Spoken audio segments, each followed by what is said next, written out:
Communiqué du Collège des chefs d'État de la Confédération des États du Sahel, AES.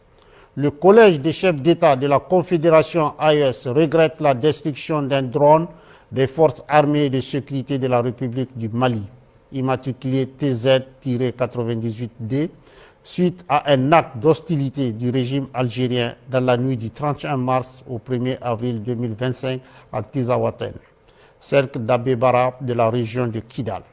Le Collège des chefs d'État de la Confédération AES rappelle qu'en application de sa décision en date du 22 décembre 2024, il a décidé, entre autres mesures, de faire de l'espace confédéral un théâtre unique d'opérations militaires.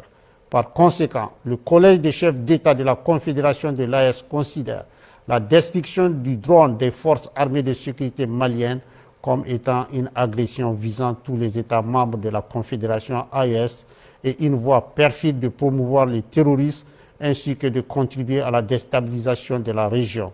Cet incident est d'autant plus grave qu'il ressort des conclusions de l'enquête que la destruction du drone a empêché la neutralisation d'un groupe terroriste qui planifiait des actes terroristes contre l'AES.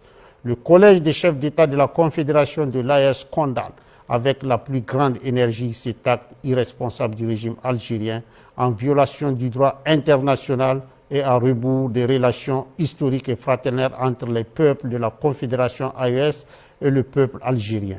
En outre, le Collège des chefs d'État de l'AES décide de rappeler pour consultation les ambassadeurs des États membres accrédités en Algérie.